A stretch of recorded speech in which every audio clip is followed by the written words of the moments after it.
नमस्कार दोस्तों, कैसे हैं आप सभी? उम्मीद कर रहा हूँ बड़े अच्छे होंगे। यह स्कूल व्याख्याता का बी ग्रुप का पेपर है जो आज 3 जून 2026 को आयोजित हुआ। आज का पेपर काफ़ी मुझे ठीक लगा। जो ए ग्रुप का पेपर था उससे थोड़ा-सा मुझे जटिल लगा। हर भाग में 1-1, 2-2 प्रश्न ऐसे थे जो काफ़ी ए ग्रुप की तुलना में ठीक थे। अगर मैं इस पूरे के पेपर की बात करूँ तो अगर इसमें आपके यूँ समझ लीजिए कि अगर 35 प्रश्न बनते हैं कट-कटा के, तो मुझे लगता है बड़ा अच्छा स्कोर है और आप चयन की रेस में बहुत आगे हैं। हालाँकि देखो, चयन सेकंड पेपर पे भी बहुत कुछ डिपेंड करता है। इसमें तो अगर आप 30 नंबर क्वालीफाई भी कर जाते हैं और सेकंड में बहुत बढ़िया कर देते हैं, तब भी चयन हो जाता है क्योंकि यहाँ पे ऐसी स्थिति है कि आधी जो दुनिया है, वो 30 और 35 के बीच में है। बहुत कम दुनिया है जो 35 से 40 के बीच में, 40 से ऊपर वाले बहुत कम हैं। स्कोर की मैं बात कर रहा हूँ, 40 क्वेश्चंस की बात कर रहा हूँ। तो मैं मानता हूँ कि अगर 40% से आप ऊपर हैं इसमें, तो आप चयन की रेस में आप सेकंड पेपर अच्छे से दीजिए। हम हमारी ज़िम्मेदारी निभाते हुए, चूँकि हमारे पास में फर्स्ट ईयर का बैच था, तो इसका मैं सॉल्यूशन करवाना चाहूँगा। इसमें मैंने जो पढ़ाया था वो था 15 नंबर का इतिहास पढ़ाया था। हालाँकि संस्कृति मैंने नहीं पढ़ाई थी, बाबूदान जी सर ने पढ़ाई थी। और साथ में 5 नंबर की जो 6 नंबर का मैनेजमेंट है वो भी मैंने पढ़ाया था। और करंट अफ़ेयर जो निःशुल्क रूप से यूट्यूब पे पढ़ाया था। परफ़ॉर्मेंस कुछ यूँ रही, करंट अफ़ेयर में 8 प्रश्न आए जो मैं प्रूफ सहित अभी आपको सॉल्यूशन करवाऊँगा। और हिस्ट्री में शायद 12 प्रश्न हैं, प्रूफ सहित मैं बताऊँगा अभी। और मैनेजमेंट में 4 क्वेश्चन्स हैं, 6 में से, प्रूफ सहित बताता हूँ। तो ये टोटल जो प्रश्न आए 31 प्रश्न, उसका मैं अभी समाधान करूँगा। और सारी टीम है, पूरी टीम सारे पेपर का समाधान करेगी। डेफ़िनेटली आपको पसंद आएगा और हमारा प्रयास है कि आंसर कुंजी एररलेस रहे। तो सारी टीम ने पूरी कोशिश करी है कि कहीं पर भी कोई ऐसी एरर ना हो। तो फिर भी प्लस माइनस 2% का रह सकता है, मतलब 2 से 3 प्रश्न इधर-उधर हो सकते हैं। इससे ज़्यादा स्कोर में आपका फ़र्क नहीं आएगा। मैं बिना समय गँवाए हुए बात को शुरू कर रहा हूँ। पहला प्रश्न है कि आपके जो ग्रेटर नोएडा में एक इंडिया स्किल राष्ट्रीय प्रतियोगिता आयोजित हुई थी, उस पर कथन दिए हुए हैं, उस पे विचार करना है कि प्रतियोगिता में टोटल 73 स्किल पर आपके प्रतियोगिता आयोजित हुई थी। 73 नहीं है, बेसिकली ये 63 है, जिसमें से आपके 43 कौशल ऑन साइट है और 20 कौशल जो है वो आपके ऑफ साइट है। तो टोटल 63 है, तो कथन ए बिल्कुल गलत हो जाता है। दूसरा जो कथन है वो है राष्ट्रीय प्रतियोगिता के विजेताओं को संगाई 2026 में भारत का प्रतिनिधित्व करने का अवसर मिलेगा। ये बात बिल्कुल सही है। तो कथन बी सही है, कथन ए गलत है। तो कथन बी सत्य है, लेकिन कथन ए असत्य है क्योंकि 73 के स्थान पे 63 है। हालांकि एक तो ये प्रश्न बेहद टफ है, इतना बारीकी से कोई पढ़ता नहीं है। देखो, मैंने जो पढ़ाया 4 क्लासेस जनवरी, फरवरी, मार्च, अप्रैल में ली और मैंने बुकलेट भी जारी करी। उस पूरी में कंटेंट में ये मैंने कहीं नहीं पढ़ाया।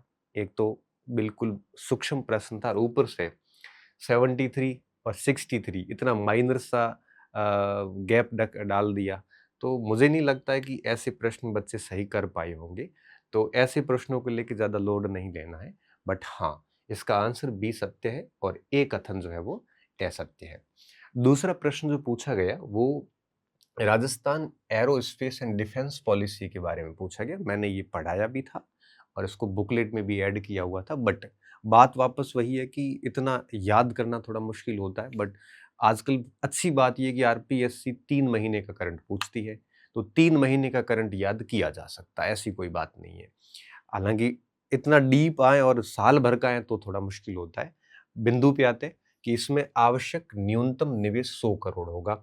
बिल्कुल नहीं, आवश्यक न्यूनतम निवेश विनिर्माण क्षेत्र में 50 करोड़ है और सेवा सेक्टर के अंदर 25 करोड़ न्यूनतम है यहाँ पे। तो 100 वाला कथन आपके गलत हो जाता है। दूसरा लिखा है कि एमएसएमई के लिए इस पैकेज के तहत प्रोत्साहन प्राप्त करने के लिए आवश्यक न्यूनतम निवेश 60 करोड़ है और तो ये भी इसमें ऐसी कोई पॉइंट नहीं है। तो ये ज़रूरी था इसके लिए कि इतना होगा तभी मिलेगा। तो इसमें 60 करोड़ का कोई आंकड़ा नहीं है। इस हिसाब से ये दोनों कथन आपके गलत हो जाते हैं, कथन ए और कथन बी। दोनों असत्य है, ये हमने पढ़ाया भी था।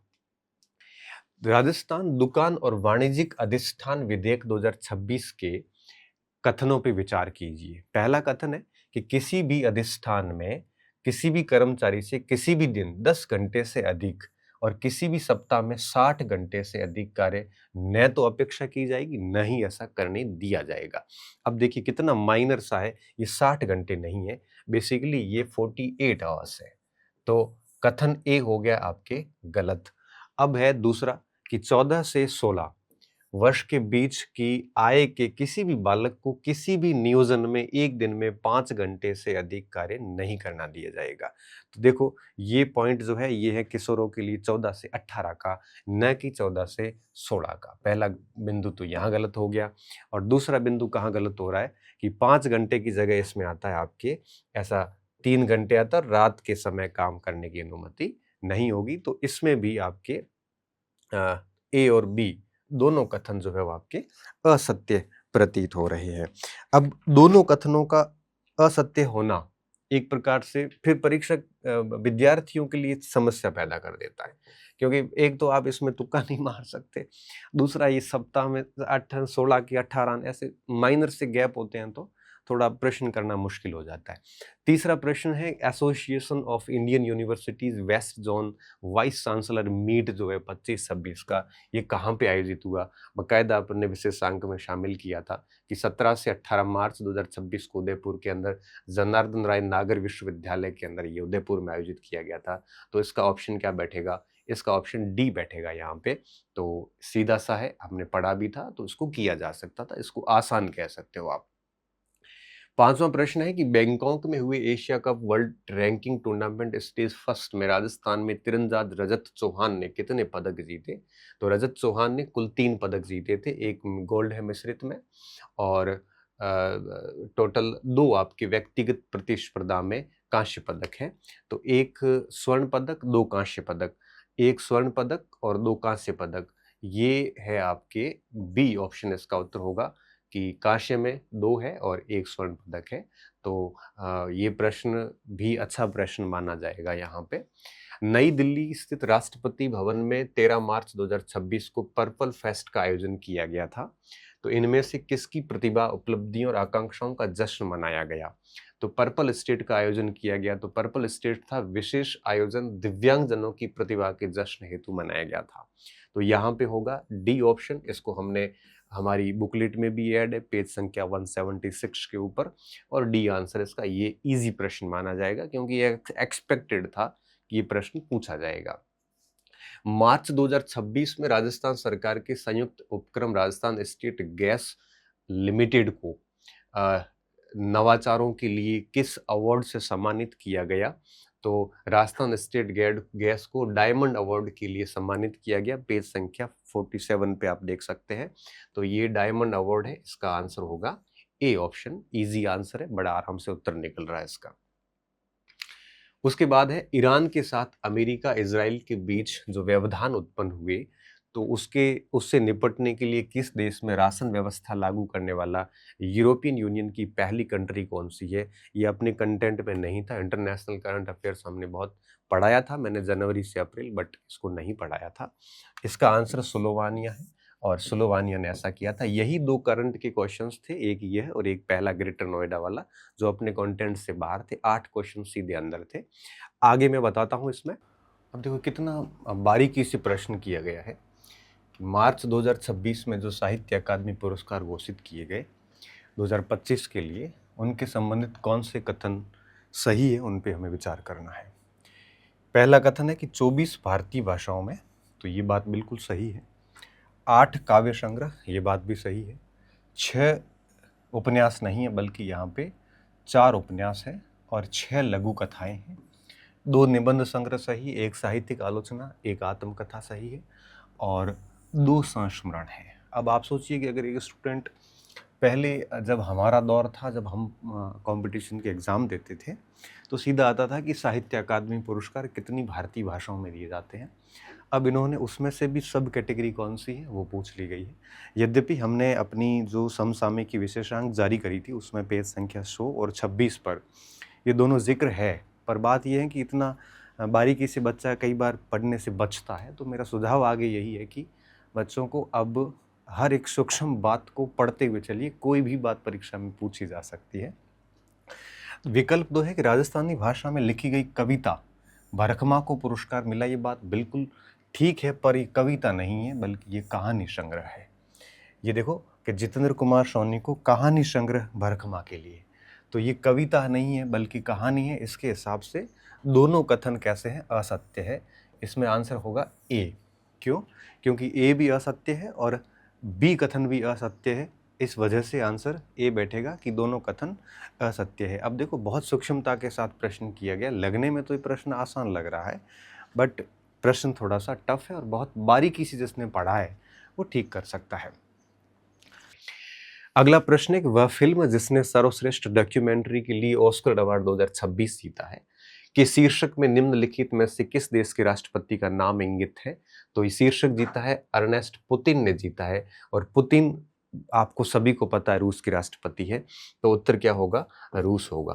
तो अब आप ये मत कहना सर आपने ये तो नहीं लिखा कि ये रूस के राष्ट्रपति का नाम है। देखो, ये आपको खुद को समझना पड़ता है, बट फिल्म का नाम पुतिन है। तो अब इतना तो कोई आप बच्चे नहीं, राजपत्रित अधिकारी बनने जा रहे हो, तो डेफिनेटली आपको पता ही होगा कि रूस के राष्ट्रपति कौन है, अमेरिका कौन है। आजकल तो सारों को ही बच्चों को पता होता है इसका।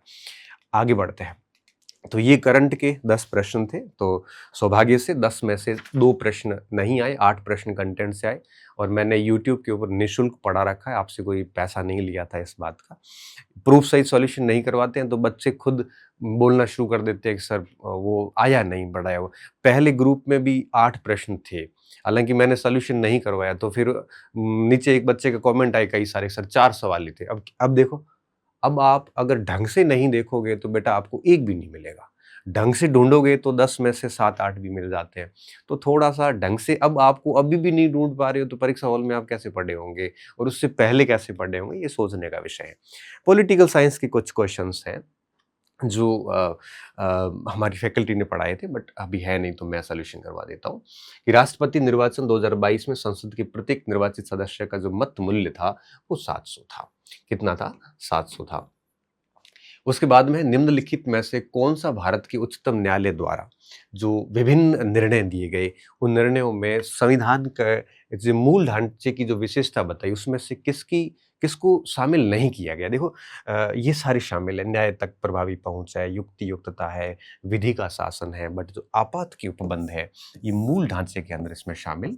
संविधान की जो संबंध में जो सुप्रीम कोर्ट की माननीय की जो व्याख्याएं हैं उसमें आपात उपबंध को शामिल रेखांकित नहीं किया गया है। भारतीय संविधान के निर्माण के उद्देश्य प्रस्ताव में एक सम्मिलित नहीं है। कितना बढ़िया प्रश्न है। उद्देश्य प्रस्ताव बढ़िया याद है तभी ये प्रश्न हो पाता है, अदरवाइज नहीं होता। हालांकि आज पॉलिटिकल साइंस भी ग्रुप में थे तो उन बच्चों ने किया ही होगा। तो देखिए, इसमें व्यवसाय की स्वतंत्रता भी है और अन्य पिछड़ा वर्ग के लिए सुरक्षा के उपाय भी है, अवशिष्ट शक्तियों के साथ स्वायत्तशासी इकाई भी है, परंतु लोकतांत्रिक संघ जैसा इसमें कोई व्याख्या नहीं है। उसके बाद देखिए, पंचायत उपबंध अधिनियम, पैसा कानून जो है उसमें लिखा गया है कि कौन सा कथन है कि ये पंचायत राज व्यवस्था का जनजाति बहुल 6ठी अनुसूची में नहीं है और वर्तमान में 10 राज्यों में क्रियाशील है। ये बात बिल्कुल सही है। तो कथन 1 गलत है और केवल कथन बी सही है। भारत की संसद में कुछ पदाधिकारियों के नाम लिखे हुए, कौन से राष्ट्रीय मानवाधिकार आयोग तथा अन्य सदस्यों की नियुक्ति के लिए जो कमेटी गठित की जाती है उसमें शामिल है। तो ये चारों के चारों शामिल है।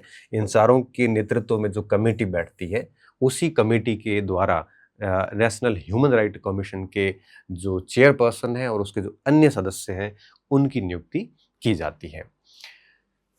अब मैं प्रबंधन पे आता हूं, और प्रबंधन जो है ये मैंने पढ़ाया था बकायदा। इसमें 2 प्रश्न अपने कंटेंट से बाहर है और 4 क्वेश्चंस कंटेंट के हूबहू अंदर। और मजे की बात सोचिए, कंटेंट में केवल 20 लेक्चर है और मुश्किल से 25 से 27 पेज का मैटर है, और उसमें से आप 4 प्रश्न, अभी इसको भविष्य में और अपडेट करेंगे। प्रश्न क्या है कि विद्यालय का जो हेडमास्टर है, हमने इसको पढ़ा है प्रधानाचार्य पीओ संस्था प्रधान ह्यूमन रिसोर्सेज के लेक्चर संख्या 2 में पढ़ा है इसको, कि एक प्रबंधक के रूप में, एक मैनेजमेंट के रूप में कुछ गतिविधियां करता है, जैसे उद्देश्यों को प्राप्त करने के लिए प्लानिंग करना, मैंने बहुत स्पष्ट लिखा है कि उद्देश्यों और लक्ष्यों को प्राप्त करने के लिए प्लानिंग करना, लाइन भी चेंज नहीं हुई है। दूसरा लिखा है निष्पादित की जाने वाली क्रियाओं की पहचान करना, और समूह में गतिविधियां लिखा है, समूह की गतिविधियां करना। प्रारंभ से एक महत्वपूर्ण गतिविधि छूट जाती है, इसमें से एक गतिविधि छूटी हुई, वो कौन सी है? तो हमने स्पष्ट तौर पे लिखा है कि ये सारा क्यों किया जाता है, ताकि वो अपने भौतिक और मानवीय संसाधनों का ठीक तरीके से प्रबंधन कर सके। ये पॉइंट, इसमें 4 पॉइंट लिखे, तो इसने एक लिखा है कि ये उपलब्ध संसाधनों के का प्रबंधन जो है वो उपयोग करते हुए उद्देश्य निर्धारित करना। ये बहुत इजी प्रश्न था और इसमें से आराम से किया जा सकता था। फिर हमने और भी लिखा है कि प्रधानाचार्य कैसा होना चाहिए, उसके क्या उद्देश्य गुण होने चाहिए। तो इसका आंसर क्या होगा? ए इसका आंसर होगा। शैक्षिक संस्थाओं की निम्नलिखित घटकों को संपूर्ण गुणवत्ता प्रबंधन, ये क्वालिटी जो मैनेजमेंट वाला पॉइंट था उसके रिलेटेड है कि घटक और प्रबंधन के आधार। ये देखो अपने कंटेंट से बाहर था। बी का 2 करो, पाठ्यक्रम बौद्धिक लो। तो अगर बी का 2 करते हैं तो आपका आंसर क्या बैठेगा? ए बैठेगा, मतलब बी ऑप्शन इसका आंसर आ जाएगा। ए का 3, बी का 2, सी का 1 और डी का 4। डी का 4 नवाचार आध्यात्मिक। आध्यात्मिक कुछ, मैं उस प्रश्न से कुछ ज्यादा संतुष्ट हूं नहीं, वैसे फिर भी मेरे अनुसार इसको बी किया जा सकता है। माध्यमिक शिक्षा बोर्ड राजस्थान की गठित इकाई में कौन सा कथन सत्य नहीं है? ये मैंने पढ़ाया था आपको कि कुछ सदस्यों को विधानसभा अध्यक्ष मनोनीत करता है, बिल्कुल 2 सदस्यों को करता है। तो ये उत्तर नहीं हो सकता क्योंकि हमें नहीं झांटना है। कुछ सदस्यों को राज्य सरकार द्वारा मनोनीत किया जाता है, 17 सदस्य राज्य सरकार लेती है, तो मतलब ये भी ठीक नहीं है। बोर्ड के अध्यक्ष को राज्य सरकार मनोनीत करता है, बिल्कुल सही बात है। बोर्ड का अध्यक्ष राज्य सरकार 3 वर्ष के लिए मनोनीत करता है। तो इसके मतलब क्या हुआ? ये 3 तो सत्य थे, उत्तर क्या होगा इसका? सी आंसर बैठ जाएगा। कक्षा 6 से 8 के लिए कुछ कथन है आरटी एक्ट के, कौन सा असत्य है? ये आरटी एक्ट मैंने पढ़ाया था पूरी पीडीएफ के साथ में। प्रत्येक विद्यालय में एक पुस्तकालय और विज्ञान प्रयोगशाला होना अनिवार्य है। बिल्कुल सही बात है, पुस्तकालय अनिवार्य है, परंतु विज्ञान जो 7 बिंदु दिए हुए उसमें कहीं पर भी विज्ञान प्रयोगशाला का नाम नहीं है। इसका मतलब क्या होगा? पहला कथन ही असत्य है। इसका आंसर ए होगा। 35 बच्चों पर एक शिक्षक होगा, मैंने स्पष्ट तौर पे यहाँ पे पढ़ाया था कि ये लिखा हुआ भी है इसमें। ये तीसरा पॉइंट आ गया, सॉरी पीपीटी आई नहीं आगे। पहले और दूसरे पॉइंट में स्पष्ट तौर पे लिखा हुआ है कि 35 बच्चों पे एक शिक्षक होगा और 45 घंटे होंगे तैयारी के साथ, ये बात भी यहाँ पे आई हुई है, तो ये भी उत्तर नहीं है। और 1000 घंटे की बात भी लिखी हुई है कि 6ठी से 8वीं कक्षा के बीच में 1000 शिक्षण घंटे होंगे। तो ये प्रश्न इजी प्रश्नों में से था, तो ए ऑप्शन होगा। ठीक है।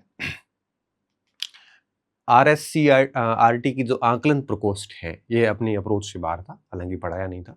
इसमें कौन सा संबंधित नहीं है? देखो, आकलन पर प्रशासकों की बजाय शिक्षकों की क्षमता बढ़ाना। देखो, इसको आप अपने अनुमान के आधार पे, अपने उसके आधार पे, बुद्धि के आधार पे कर सकते थे, बाकी नॉर्मल बातें हैं। और ये आरएससीआरटी की जो वेबसाइट है, उसके जो मेन असेसमेंट सेल, उसके पहले 2 पैराग्राफ के अंदर ये प्रश्न का उत्तर आपको मिल जाता है।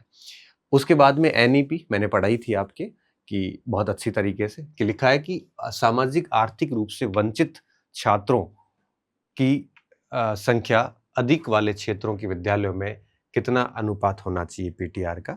तो देखिए क्या लिखा है कि यह सुनिश्चित किया जाए कि प्रत्येक स्कूल में शिक्षक विद्यार्थियों का अनुपात 30:1 से कम हो। और स्पष्ट आगे देखो क्या लिखा है कि सामाजिक और आर्थिक रूप से वंचित बच्चों की अधिकता वाले क्षेत्रों के स्कूल में शिक्षक विद्यार्थियों का अनुपात 25:1 से कम हो। तो 25:1 से कम, बहुत स्पष्ट तौर पे प्रश्न था और इसीलिए मैंने मूल पीडीएफ पढ़ाई थी। मैंने बच्चों को कहा था कि मैं जो 18 पेज की मूल पीडीएफ है वो पढ़ाऊंगा और अंडरलाइन करूंगा, वो आप पॉइंट नोट करके और शॉर्ट नोट्स बना देना। तो उसमें बहुत अच्छे तरीके से बताया था कि इसमें ये 2.3 में मैंने पढ़ाया था, तो इसका ये हो जाता है। अब आता है हिस्ट्री के 15 प्रश्न थे और इतिहास पे आते हैं। 15 प्रश्न में से लगभग 3 एक प्रश्न अपने कंटेंट से बाहर थे, 10 से 11 प्रश्न सीधे सीधे अंदर थे। कथन कौन से सही है? तो देखो, विनायक दामोदर सावरकर ने लंदन में अभिनव भारत की स्थापना की। लंदन में नहीं की थी, बल्कि ये नासिक में की गई थी। हालांकि जब 1905 में ये लंदन गए, 6 में इन्होंने लंदन के अंदर भी काम किया, परंतु लंदन के अंदर जो उन्होंने काम किया था वो एक यंग इंडिया, सॉरी ये जो अभिनव भारत था इसके सदस्य के रूप में जरूर किया था, परंतु वहां पर कोई स्थापना नहीं की थी, तो ये कथन हो जाता है गलत। भगत सिंह और बट्टू केशवर दत्त ने 1929 में बम फेंका था अप्रैल में, ये बात सही, 8 अप्रैल का दिन था। और 23 दिसंबर 1912 को जुलूस पर बम फेंका नहीं, 23 दिसंबर 1912 को राजधानी बदली थी, बम फेंका था 1911 के अंदर। तो कथन सी गलत है, कथन ए गलत है, केवल बी सही है। इसका आंसर क्या होगा? केवल बी सही होगा। ठीक है, ये सारे तथ्य इसमें डाले, किताब में भी था। ये प्रश्न अपनी अप्रोच से बाहर था, हिस्ट्री में मैंने नहीं पढ़ाया कि जब क्रांति हुई तो पॉलिटिकल एजेंट साइमन फ्रेजर किस स्टेट के पॉलिटिकल एजेंट थे और उनकी हत्या कर दी गई थी? तो वो दिल्ली के पॉलिटिकल एजेंट थे उस समय। कांग्रेस की कार्यकारिणी समिति ने 1922 में किस स्थान पर असहयोग आंदोलन वापस लिया था? तो 11 फरवरी 1922 को बारदोली की बैठक में आंदोलन वापस लिया गया था गांधी जी के द्वारा। तो आंसर क्या होगा? सी। हाँ, अब इस प्रश्न पे आते हैं कि कौन से कथन सही हैं इस हिसाब से। देखिए, पहला जो ऑप्शन है वो है मौलाना आज़ाद की अध्यक्षता में 1919 में दिल्ली में अखिल भारतीय खिलाफत सम्मेलन का आयोजन हुआ। तो देखो, 23 और 24 नवंबर 1919 के अंदर अखिल भारतीय खिलाफत सम्मेलन का दूसरा आयोजन पहले दिन की अध्यक्षता फजल उल हक ने की थी और दूसरे दिन की अध्यक्षता महात्मा गांधी ने की थी। तो सीधा सीधा पॉइंट ये है कि पहला कथन ठीक नहीं है किसी भी दृष्टिकोण से, आप उसको डिलीट कर दो। अब दूसरा कथन है महात्मा गांधी ने मई 1942 में हरिजन समाचार पत्र में लिखा कि भारत के को भगवान के भरोसे छोड़ दो। ये बात बिल्कुल ठीक है, तो बी विकल्प सही है और ए विकल्प सही नहीं है।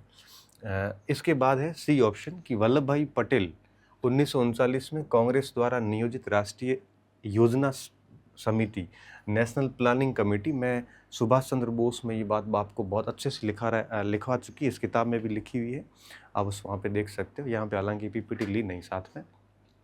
नेशनल प्लानिंग कमेटी बोस की अध्यक्षता में गठित की गई थी, तो ये कथन भी बिल्कुल सही नहीं है। 1936 में फैज़पुर कांग्रेस अधिवेशन की अध्यक्षता जवाहरलाल नेहरू ने करी। जवाहरलाल नेहरू ने जो फैज़पुर की अध्यक्षता करी वो बेसिकली 1937 का अधिवेशन था, 36 का नहीं था। तो ये कथन भी ठीक नहीं है। इस हिसाब से आपके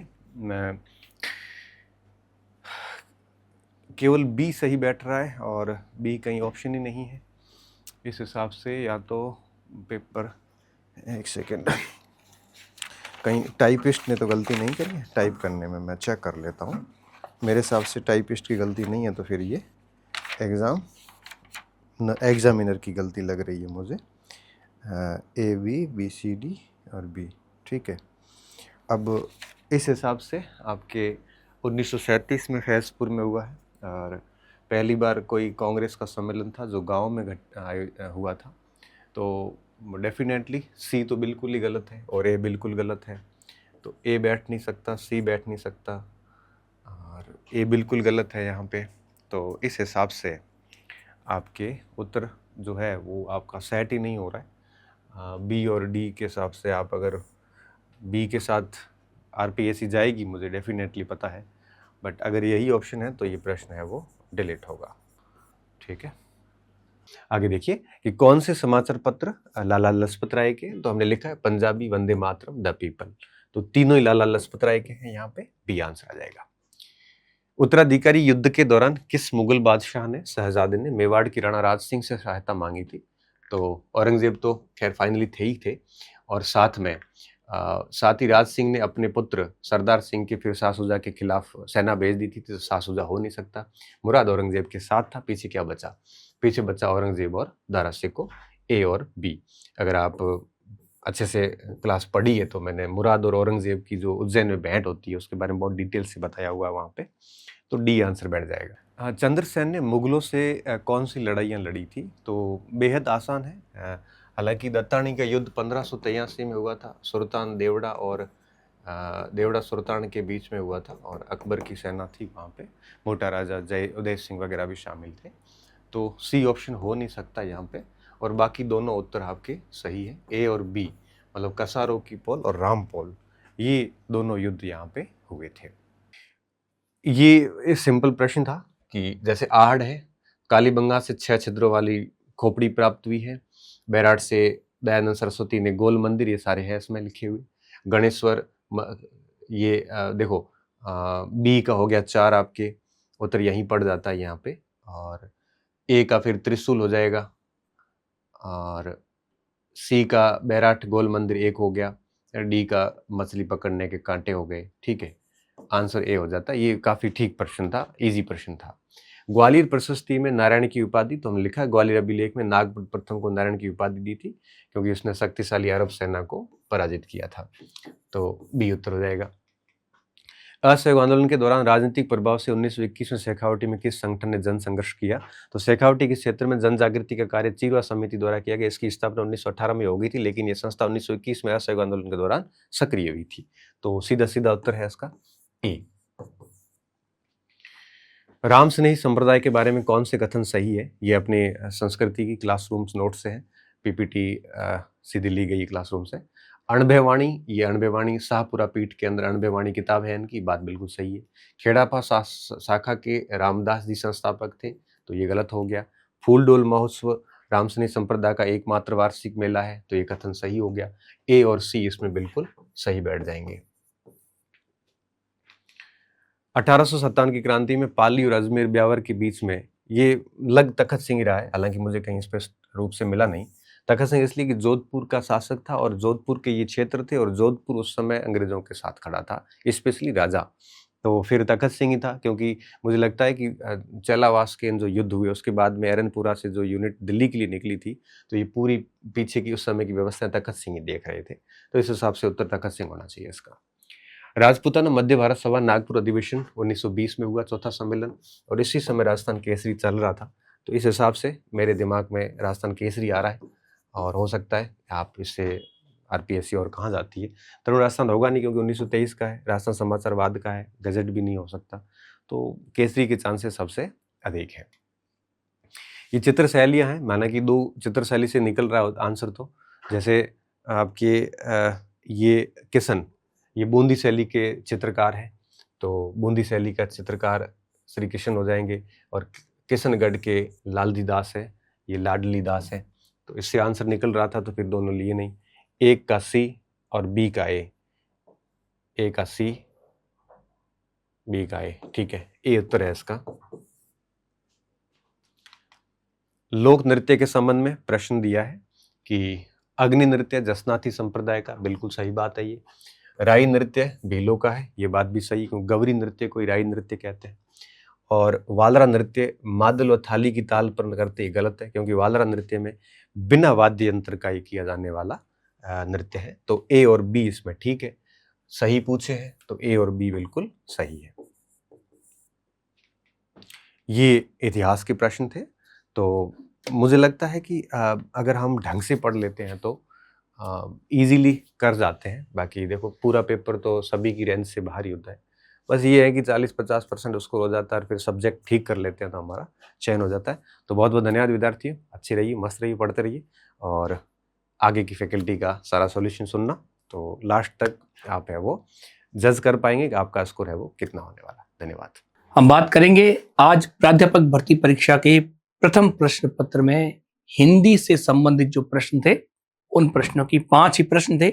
और आज के जो प्रश्न थे, इससे पूर्व जो परीक्षा आयोजित हुई थी उसकी तुलना में भी अधिक सरल प्रश्न थे, बिल्कुल आधारभूत प्रक्रियाओं पर आधारित, और बिल्कुल आधारभूत शब्दावली और वाक्यों का प्रयोग करते हुए प्रश्न किए गए थे। चलिए, तो आज का जो पहला प्रश्न था, ग्राह्य शब्द का विलोम शब्द है। ग्राह्य अर्थात जो ग्रहण करने योग्य हो, तो ग्राह्य का विलोम शब्द, तो ग्राह्य का विलोम शब्द मुक्त नहीं होगा, ग्रस्त भी नहीं होगा, प्रकट भी नहीं होगा। ग्राह्य का विलोम होगा त्याज्य। त्याज्य का मतलब जो त्यागने योग्य हो, जो छोड़ने योग्य हो। तो ग्राह्य का सही विलोम शब्द होगा त्याज्य, अर्थात इस प्रश्न का सही उत्तर है चौथा विकल्प, त्याज्य। दूसरा प्रश्न था, अशुद्ध वाक्य नहीं है। 4 विकल्प दिए हुए हैं, और इनमें से हमें उस वाक्य को खोजना है जो अशुद्ध नहीं है, अर्थात जो वाक्य शुद्ध है। तो पहला वाक्य, मैं अध्यापक को निवेदन करना चाहता हूं। तो यहाँ यह को विभक्ति का प्रयोग नहीं होगा, यहाँ से विभक्ति होनी चाहिए, अर्थात पहला वाक्य अशुद्ध है। यह दवा रोग को समूल से नष्ट कर देगी। यहां समूल के साथ फिर से की आवश्यकता ही नहीं है, यहां से अतिरिक्त विभक्ति चिन्ह का प्रयोग है। इसी बहाने हमें दर्शन हो गए, यह वाक्य ठीक है। और उसको काम करने की इच्छा नहीं, यहां उसको का नहीं प्रयोग नहीं किया, उसकी इच्छा होता है, तो यहां इच्छा के लिए उसकी का प्रयोग होना चाहिए, उसको का उल्लेख नहीं होता, या उसे काम करने की इच्छा नहीं है, उसको का प्रयोग नहीं किया जा सकता। तो यहां जो तीसरा विकल्प है यह उत्तर इसका बिल्कुल सही है, यह वाक्य शुद्ध है। फिर है बैंकरप्ट के लिए समानार्थक हिंदी शब्द। बैंकरप्ट ऐसा व्यक्ति जो बैंक का उधार न चुका पाने के कारण दिवालिया हो गया, उसे बैंकरप्ट कहा जाता है। तो यहां इन चारों में जो दूसरा विकल्प है वह इस बैंकरप्ट शब्द के लिए बिल्कुल संगत विकल्प है। बैंकरप्ट का अर्थ होता है दिवालिया। केवल दिवाला शब्द नहीं, दिवाला निकलना यदि होता तब वह शब्द सही होता, तब वह विकल्प सही होता। केवल दिवाला शब्द सही नहीं है, तो सही उत्तर होगा इसका दिवालिया। अगला प्रश्न था किस विकल्प में सही संधि विच्छेद थे? तो मात्रानंद, यह मात्र धन आनंद नहीं, यह होना चाहिए मातृधन आनंद, अर्थात यह विच्छेद सही नहीं है। अन्वेषण, अनुधन ईषण नहीं, सही पद होता है अनुधन ऐषण, यह विकल्प भी ठीक नहीं है। प्रत्येक प्रतिधन एक, यह विकल्प बिल्कुल सही है। महेंद्र, यह पद महीधन इंद्र से नहीं अपितु महाधन इंद्र से बनता है, तो यह चौथा विकल्प भी सही नहीं है। अर्थात इस प्रश्न में प्रत्येक जो शब्द है यह और इसका विच्छेद जो है ये दोनों ही बिल्कुल सही है, तो सही उत्तर होगा तीसरा विकल्प। और हिंदी में आज का अंतिम प्रश्न था सु उपसर्ग से निर्मित शब्द नहीं है। देखिए स्वल्प जो शब्द है यह बनता है सुधन अल्प से, अर्थात इसमें सु उपसर्ग का प्रयोग हुआ है। सूक्ति जो शब्द है यह बनता है सुधन उक्ति से, तो इसमें भी सु का प्रयोग है। सुरभि, यह सु उपसर्ग के साथ रब धातु जुड़ने से बनता है, तो यहां भी सु उपसर्ग का प्रयोग है। सुंदर जो शब्द है इसमें सु उपसर्ग का प्रयोग नहीं हुआ है, तो इस प्रश्न का सही उत्तर होगा पहला विकल्प, इसमें सही उत्तर है। चलिए, तो आज का जो प्रश्न पत्र था, विशेषकर हिंदी के जो प्रश्न थे, हमने पहले बात की, बिल्कुल आधारभूत प्रश्न थे, बिल्कुल सरल प्रश्न थे, और अपेक्षा है कि आपने इन प्रश्नों को ठीक से हल किया है। परिणाम के लिए आपको शुभकामनाएं। हमारा पहला प्रश्न है नदी और इससे संबंधित इसकी सहायक नदियों का प्रश्न पूछा गया है। निम्नलिखित पर विचार करें जिसमें अनास, वांकल, हथमती और सेई उपयुक्त में से कितनी साबरमती की सहायक नदियां हैं। अब देखिए इसको थोड़ा सा प्रश्न को घुमाया गया है, कितनी पूछा है, इसका मतलब है कि आपको इसमें संख्या की दृष्टि से बताना है कि इसमें से कितनी साबरमती की सहायक है। हम क्लास में भी कई बार बात कर चुके हैं कि साबरमती नदी जिसका उद्गम उदयपुर स्थित पदराला की पहाड़ियों से होता है, जब ये पदराला की पहाड़ियों से उद्गमित होती हैं, जो कि फुलवारी की नाल के निकट है पदराला,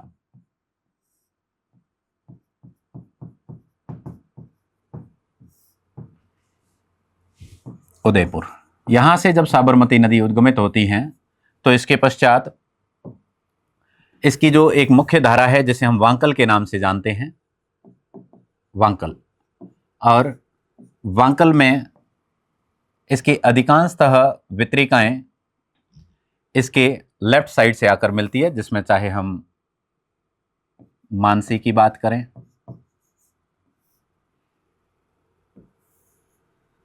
एक सेई ऐसी है जो इसके दाहिनी ओर से आ रही है, ठीक है, सेई जल सुरंग, राजस्थान की पहली जल सुरंग। इसके अलावा आप लोग पढ़ते हैं हथमती, मेषमा, ठीक है, ये 5 ऐसी धाराएं जब आपस में मिलती हैं, मानसी, वाकल, हथमती, मेषमा और सेई, तो इसको साबरमती कहते हैं। आगे चलकर इसमें डूंगरपुर क्षेत्र से वैतरक भी आती हैं, ठीक है, तो ये इसकी सहायक नदियां कहलाती हैं। अब आप लोग खुद इसमें देख सकते हैं, जब हम इसमें वांकल, सेई और हथमती को यहां पढ़ चुके हैं, तो पीछे रही है अनास। अनास की बात करें तो यह माही की सहायक है। किसकी सहायक है?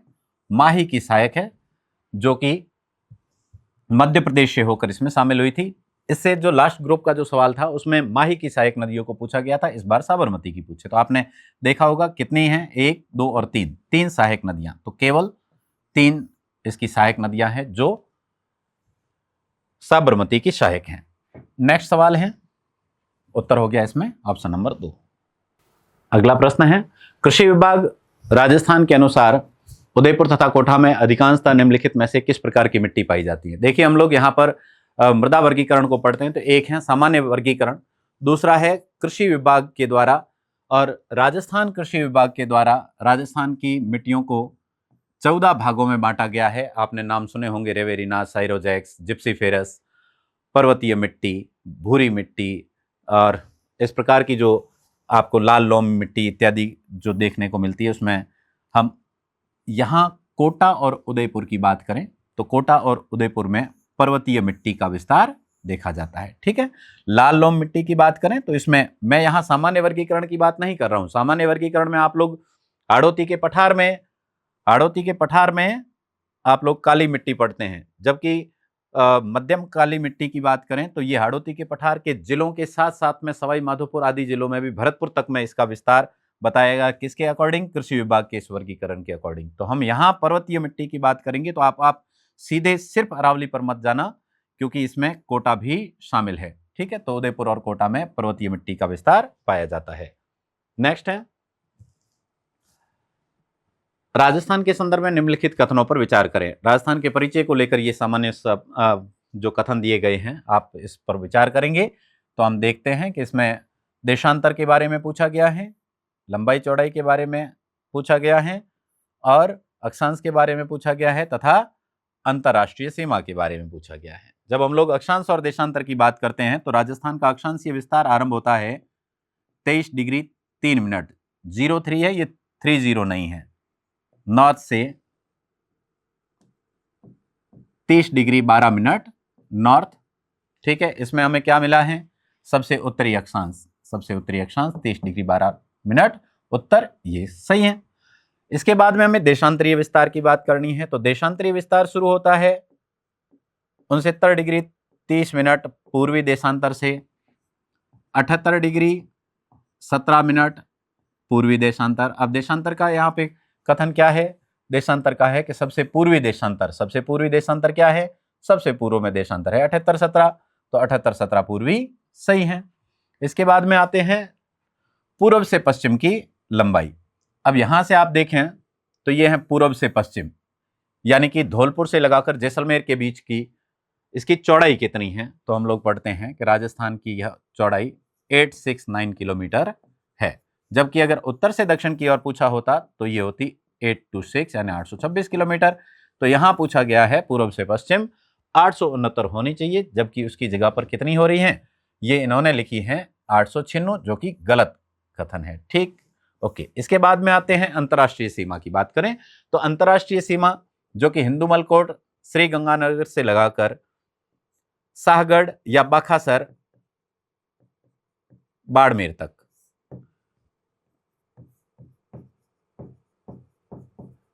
इस बीच में ये रेड क्लिफ रेखा 1070 किलोमीटर की लंबाई में फैली हुई है, और यहां पर कितना दिया हुआ है? यहां पर 1078। तो ये कथन भी गलत है। इसका मतलब उत्तर क्या होगा?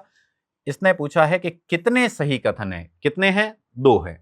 कौन कौन से हैं? पहला और तीसरा सही है, दूसरा और चौथा गलत है। हमें यहां संख्या बतानी है, तो इसका उत्तर होगा केवल 2। ठीक है, नेक्स्ट फिर है राजस्थान का सबसे कटा फटा पठार लसाड़िया का पठार। लसाड़िया का पठार जब भी हम पढ़ते हैं तो हम इसके बारे में बात करते हैं। ये जयसमंद झील के, देखिए सलुम्बर, वर्तमान के सलुम्बर में स्थित है, सलुम्बर में स्थित है ये झील, जिससे राजस्थान की सबसे बड़ी कृत्रिम और मीठे पानी की झील कहा जाता है। इसी के उत्तर पूर्व में, और स्पेशली हम बात करें तो पूर्व में स्थित है लसाड़िया का पठार। राज्य का सबसे कटा फटा या जीर्ण शीर्ण पठार लसाड़िया का पठार। पहले हम पुराने जिलों के अनुसार पढ़ते हैं उदयपुर में, जबकि वर्तमान में इसकी लोकेशन कहाँ है? इसकी लोकेशन है सलुम्बर में। ठीक है, तो ये लसाड़िया का पठार विच्छेदित कटाफटा पठार जो जयसमंद झील के पूर्व में या उत्तर पूर्व में स्थित है। नेक्स्ट प्रश्न है, जनगणना 2011 के अनुसार राजस्थान के किस जिले में 2011 में अनुसूचित जाति का लिंगानुपात सबसे ज्यादा रहा है? जब अनुसूचित जाति के यानी एससी शेड्यूल कास्ट के लिंगानुपात की बात आती है तो ये राज्य के अंदर इसका एवरेज है 923 महिलाएं प्रति 1000 पुरुष है। जबकि दिए गए ऑप्शन के अकॉर्डिंग बात करें और सवाल की बात करें तो ये पूछ रहा है कि सबसे ज्यादा कहां है, तो सबसे ज्यादा एससी का लिंगानुपात राजसमंद में है। कहां पे है? राजसमंद। 982 महिलाएं प्रति 1000 पुरुषों पर है। जबकि गंगानगर पहला ऑप्शन इन्होंने इसलिए दिया है क्योंकि गंगानगर में अनुसूचित जाति का प्रतिशत सर्वाधिक है। ओवरऑल पॉपुलेशन में एससी की पॉपुलेशन की बात करें तो वो सबसे ज्यादा श्री गंगानगर में है। जबकि यहां पर एससी के लिंगानुपात की बात पूछी गई है जो राजसमंद में सबसे ज्यादा है। और नेक्स्ट टाइम के लिए आप याद कर सकते हैं धौलपुर में सबसे कम है, धौलपुर में न्यूनतम है। ठीक है, तो यहां से ये डेटा याद रखें। नेक्स्ट, दिए गए राजस्थान के रूपरेखा मानचित्र से एक्स छायांकित भाग थानथवेट के जलवायु वर्गीकरण के अनुसार किस जलवायु को प्रदर्शित कर रहा है? मैं आपको थानथवेट के वर्गीकरण को बहुत आसानी से क्लास में कई बार समझा चुका हूं। क्या आप लोगों ने इसको पूरा प्रॉपरली मैंने इसको समझाया हुआ है? और प्रॉपरली न समझ में आए तो मैंने इसको ट्रिक के माध्यम से भी समझाया है। उसमें मैंने आपको कई बार समझाया है कि जैसे हम बात करते हैं थानथवेट के वर्गीकरण की, तो थानथवेट के वर्गीकरण में केवल जैसलमेर जिले की बात करें तो यहां पर जो जलवायु है वो EA-D यहां पर पाई जाती है। जबकि राजस्थान का उत्तरी संभाग कहें या उत्तरी भाग कहें जिसके अंदर बीकानेर संभाग के जिले आते हैं, इन चारों ही जिलों के अंदर जो कि DBW प्रकार की जलवायु है। क्यों है? क्योंकि हमने यहाँ पर इसको, मैंने यहाँ डिटेल तो इसके संकेतों का मतलब पूरा क्लास में समझाया, लेकिन मैं बहुत शॉर्टली समझाना चाहूंगा, फिर से कभी काम आएगा आपके। राजस्थान का मस्तक कहाँ है? उत्तरी भाग, उत्तरी संभाग में। और यहाँ पर जब भी कभी कोई परेशानी या चिंता होती है तो उसका दबाव कहाँ महसूस होता है? उत्तरी भाग यानी कि मस्तक में। तो ये राजस्थान का मस्तक वाला संभाग है जहां पर DBW यानी दबाव है। ठीक, इसके अलावा हम लोग पढ़ते हैं इसके अंदर राज्य का सबसे आर्द्र भाग, और ये आर्द्र भाग में आते हैं तो हाड़ौती के 3 जिले बूंदी को छोड़कर कोटा, बारां, झालावाड़ और डूंगरपुर, बांसवाड़ा, प्रतापगढ़ और उदयपुर का क्षेत्र है। यहाँ पर थानथवेट ने इसके लिए लिखा है CAW, काऊ। काऊ कहाँ होगी? जहां पर ज्यादा वनस्पति और घास फूस होगा, तो वो कहाँ होगा? जहां ज्यादा बारिश। तो आर्द्र क्षेत्र सबसे ज्यादा जो है राज्य का दक्षिणी और दक्षिण पूर्वी भाग है, इसके लिए काऊ। और मध्यवर्ती भाग है, इसके लिए डव। डव मतलब DAW। ठीक है, तो ये आप इसको दोबारा से इसको याद रख सकते हैं। तो इसके प्रश्न के लिए जो इसका उत्तर होगा वो होगा दबाव DBW। ठीक है, नेक्स्ट, सूची 1 को सम्मिलित करना है। एक तरफ दिए गए हैं खनिज और दूसरी तरफ खनिज के उत्पादन और भंडारण क्षेत्र है। ठीक है, इस प्रश्न को आप केवल एक ही लिग्नाइट से ही इसको उत्तर को आप मिला सकते हैं। राजस्थान में सबसे प्राचीन लिग्नाइट के भंडार के लिए जाना जाता है कपूरडी, जालिपा, बाड़मेर। ठीक है, कपूरडी, जालिपा, बाड़मेर। तो आप बी को 1 से मिला दें तो आपको एक सीधा इसका उत्तर प्राप्त हो जाएगा। चौथा, पन्ना। पन्ने का भंडार क्षेत्र हम लोग पढ़ते हैं टिक्की गोगुंदा से अजमेर तक का जो क्षेत्र है, यहाँ कंटिन्यू एक ग्रीन फायर बेल्ट बना है, यानी कि भूमिगत पन्ने का जमाव क्षेत्र है। इसी के अंदर राजसमंद में स्थित है गुरहा। राजसमंद का ये स्थान है जिसका नाम है गुरहा क्षेत्र। तो ये है राजसमंद का गमगुरहा पन्ना के लिए। रॉक फॉस्फेट की बात करें तो उदयपुर का स्थान है जिसका नाम है राम का मुन्ना। ये है उदयपुर के अंतर्गत आता है। फिर बेराइट्स के लिए क्षेत्र, बेराइट्स सबसे ज्यादा बांसवाड़ा में है और ये जहिर का बाड़ा बांसवाड़ा का स्थान है बेराइट्स का, बांसवाड़ा। ठीक है, कपूर्डी जालिपा बाड़मेर का है ही। तो इस प्रकार से आपको केवल अगर लिग्नाइट के कपूर्डी जालिपा का याद होता तब भी ये उत्तर आपका आसानी से मिल सकता था। एंड नेक्स्ट है 28, निम्नलिखित में से कौन सा जिलों का सही समूह है जिन्हें दिल्ली वडोदरा ग्रीनफील्ड एक्सप्रेसवे का फायदा हो रहा है।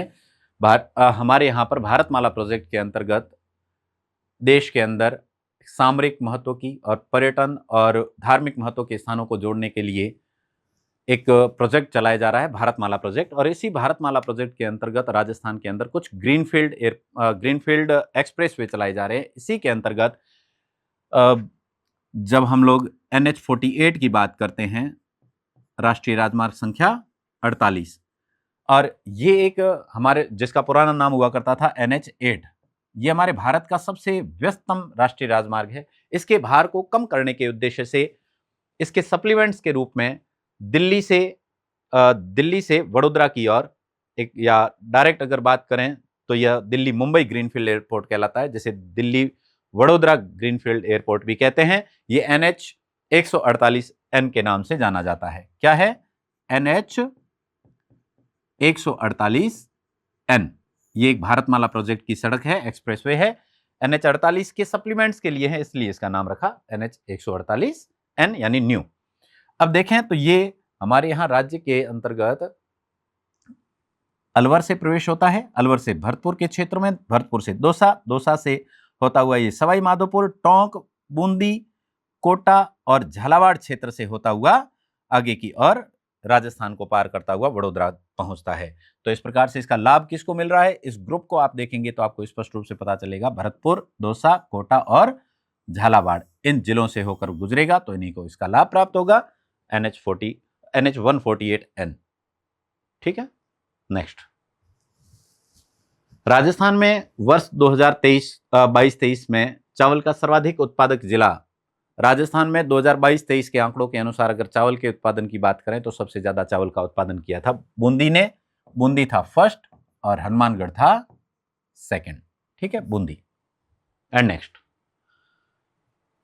बीकानेर नागौर पेट्रोलिफेरस बेसिन, ये राजस्थान के अंदर पेट्रोलियम की संभावनाओं वाले स्थानों के लिए राजस्थान में इन पेट्रोलिफेरस बेसिन्स का निर्माण किया गया है। और इसके अकॉर्डिंग हम बात करें तो बीकानेर नागौर बेसिन की बात करते हैं तो इस बेसिन के अंतर्गत बीकानेर संभाग के अलावा नागौर इसमें शामिल है। क्योंकि नागौर नाम से स्पष्ट हो जाएगा, तो आपको यहाँ पे याद रखना है कि इसके अंतर्गत बीकानेर है, श्री गंगानगर है, हनुमानगढ़ है, चूरू है और इसके साथ में नागौर है। इन 5 जिलों के अंतर्गत फैला हुआ है ये क्षेत्र, बीकानेर संभाग और नागौर, जिसे हम बीकानेर नागौर पेट्रोलिफेरस बेसिन कहते हैं। ठीक है, नेक्स्ट।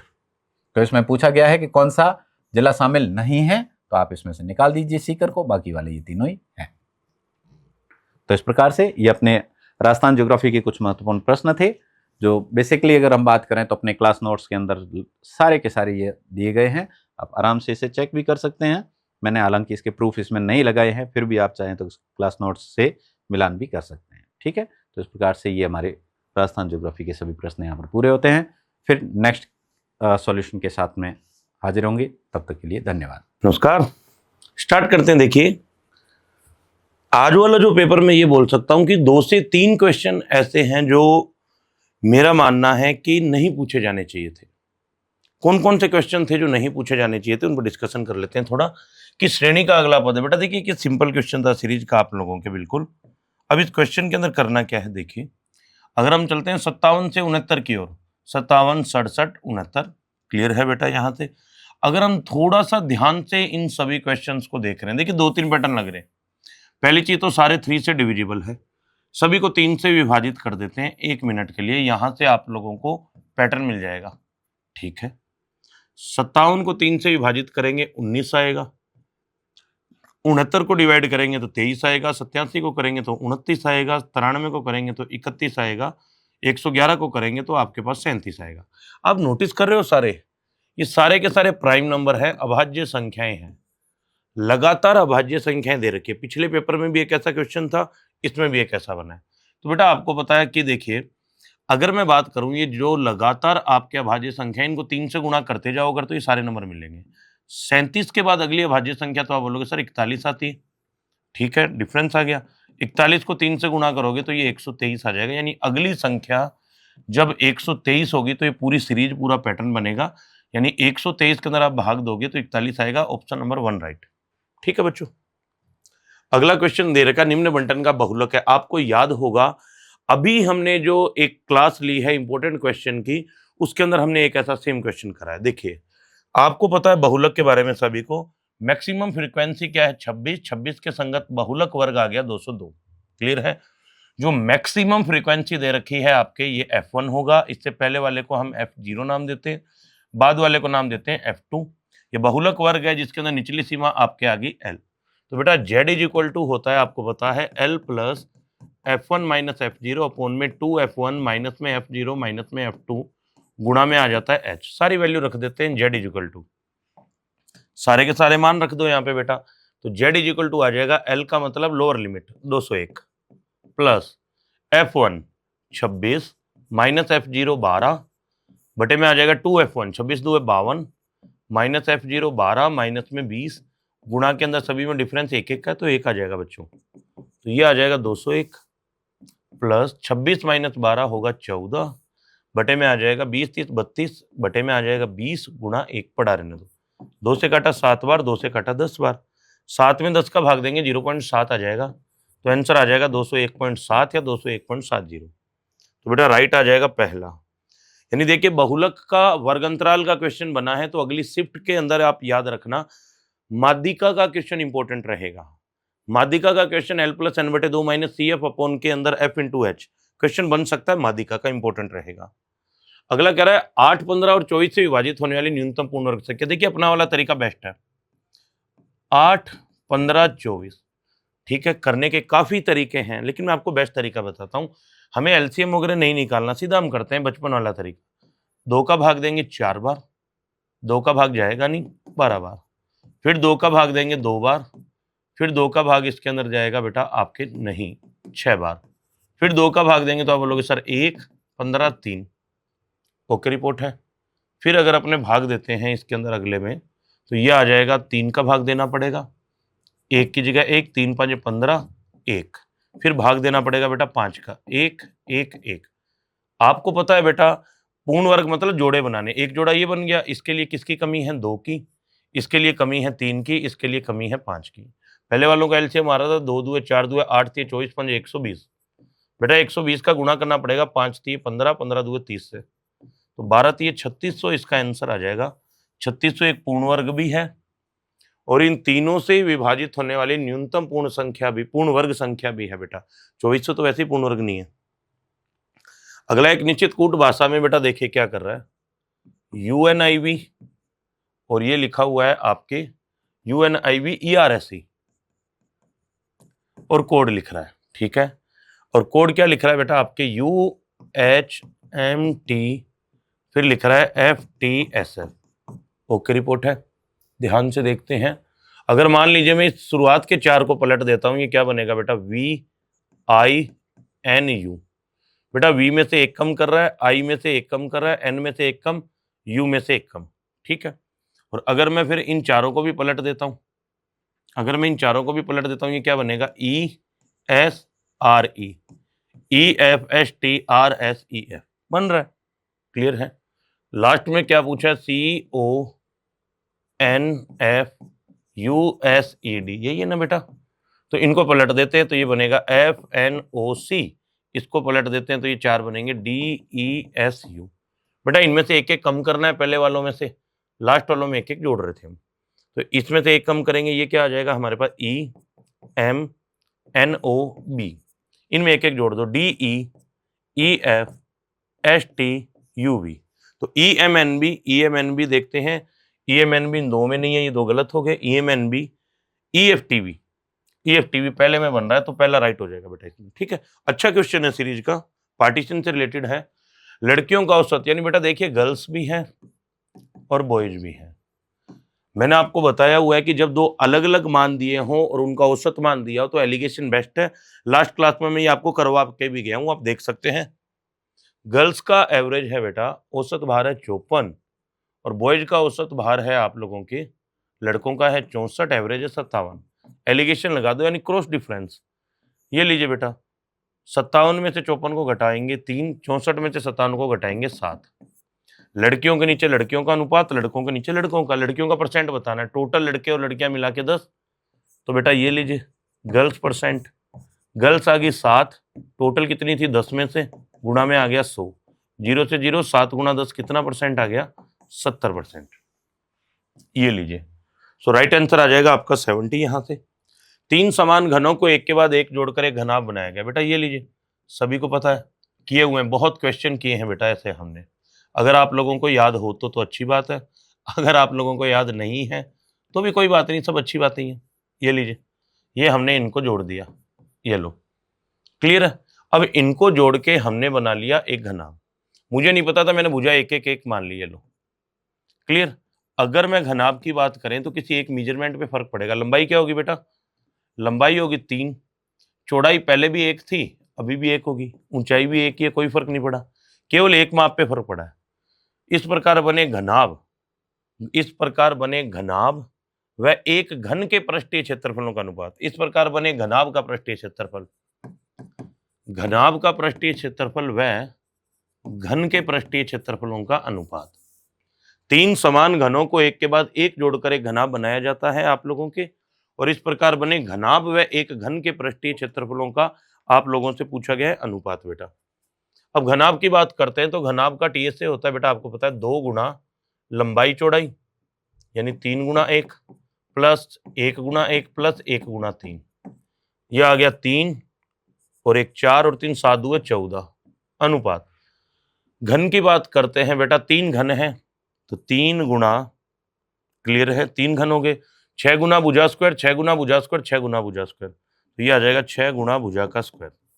तो 14 अनुपात आ गया 18, 2 से काटा 7 बार, 2 से काटा 9 बार, तो राइट आंसर आ जाएगा आपके 7 अनुपात 9। ये शायद तक हमारी टीम ने लिखने में गड़बड़ी कर दी होगी, क्योंकि 7 अनुपात 9 ऑप्शन में नहीं है, 9 अनुपात 7 है। तो बेटा ये 1 मिनट, 3 समान घनों को जोड़कर एक घनाभ बनाया जाता है, तो इस प्रकार बने घनाभ, इस प्रकार बने घनाभ व एक घन के, घनाभ व एक घन के, ओके। घनाभ का तो आ जाएगा आपके पास 14, और एक घन की बात अगर हम करते हैं तो एक घन का तो 6 गुना भुजा स्क्वायर हो जाएगा, तो ये आ जाएगा 1 मिनट, एक घन की बात कर रहा है ना, तो एक बार इसको चेक कर लेना अच्छे से। घनाभ का सही है, एक घन का, एक घन का होगा 6 गुना भुजा स्क्वायर, तो ये आ जाएगा बेटा आपके पास 7 दूगे 14 और एक घन का आ गया 6, काटेंगे तो ये आ जाएगा 7 अनुपात 3। ठीक है, क्वेश्चन को चेक कर लेना एक बार, क्वेश्चन क्या है। अगर एक घन का मान दिया हुआ है बेटा तो ये आ जाएगा, लेकिन अगर वो बोलता टोटल घनों की बात करता ना, अगर टोटल घनों की बात करता तो ये आ जाता हमारे पास 14 अनुपात 18, तो 7 अनुपात 9 बनता। ठीक है, एक घन बोल रहा है, इसको चेक कर लेना। अगला कह रहा है एक ठोस गोले का पृष्ठीय क्षेत्रफल 44% से बढ़ाया जाता है। पहले क्षेत्रफल 100 था, ओके रिपोर्ट है, और अब हो गया क्षेत्रफल 144। एरिया की बात चल रही है बेटा, ये बात चल रही है किसकी, एरिया की। अगर अपने बात करते हैं एरिया से जाएंगे भुजा पर, ओके रिपोर्ट है, तो ये आ जाएगा, अगर एरिया से भुजा पे जाएंगे 10 अनुपात 12 यानी 5 अनुपात 6, तो यहाँ 5 से 6 हो रहा है, वृद्धि कितने की आ जाएगी 1/5, यानी वृद्धि आ गई कितने परसेंट की, 20% की।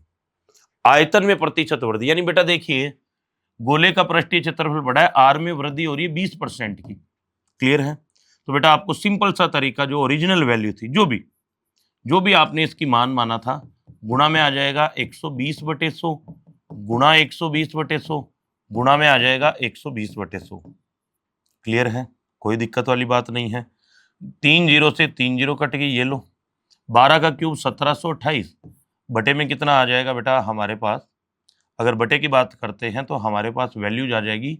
अगर इन वैल्यूज को कैंसिल करते हैं, अगर एक वैल्यूज को कैंसिल करते हैं तो ये अपोन में आ जाएगा 10, क्यों, क्योंकि यहाँ ओरिजिनल वैल्यू अपने आप में 100 होती है बेटा, ये लीजिए ये कट जाएगा, तो ये आ जाएगा 172.8, पहले था 100, अब आ गया 172.8, यानी 72.8% बढ़ जाएगा, ये लीजिए। नहीं तो 20% पता चल गया ना बेटा, अगर 20% पता चल गया तो ये लो, ये तरीका भी बेस्ट है, 100 120 100 120 100 120 काट देते हैं, 5 6 5 6 5 6 5 का क्यूब 125, 6 का क्यूब 216। यहां से भी कर सकते हैं, आंसर 72.8 आएगा। एक बेलनाकार तंबू था बेटा आप लोगों के पास, इस टाइप का सा मान लो, ठीक है। एक बेलनाकार तंबू है, ऊपरी भाग इसका इस प्रकार का दिया हुआ है, ऊपरी शीट शंकु के आकार का है। यदि तंबू का आयतन, ये पूरे तंबू का आयतन उसके ऊपर वाले शीट्स का आयतन का 3 गुना, यानी 3 गुना शंकु का आयतन है। बेटा तंबू का आयतन क्या होगा? बेलन का, V फॉर वॉल्यूम, बेलन का आयतन प्लस V शंकु, बेलन प्लस शंकु का आयतन बराबर है 3 गुना शंकु का आयतन। चलेगा? ये प्लस का है बेटा 1, इधर जाके माइनस हो जाएगा, यानी बेलन का आयतन आ गया बेटा 3 - 1 आ गया 2 गुना V शंकु, यानी शंकु का आयतन। बेलन का आयतन क्या होता है बेटा? आपको सभी को पता है, बेलन का आयतन होगा पाई आर स्क्वायर एच। तो पाई, ठीक है, ये लो पाई आर स्क्वायर, और इसकी ऊंचाई को मान लेते हैं अपने h1 या h मान लेते हैं, कुछ भी लिख लो, ये लो, बराबर आ गया 2 गुना शंकु का आयतन 1/3 पाई आर स्क्वायर, और इधर आ जाएगा आपके पास h बड़ा मान लो। ऊंचाई अलग अलग होगी ना बेटा दोनों की, आधार दोनों का सेम है, तो पाई आर स्क्वायर दोनों में कट जाएगा, ठीक है। तो h बराबर आ गया 2/3h। ये है h आपके किसकी? शंकु की। उसने बोला शंकु व बेलन की ऊंचाइयों का अनुपात, यानी h/h पूछा है, तो बेटा ये इधर आ जाएगा, h/h बराबर 3 ऊपर जाएगा 2 नीचे आएगा, 3/2 यानी कि 3:2। आंसर आ जाएगा 3:2। ऑप्शन नंबर राइट कौन सा होगा? दूसरा। क्लियर?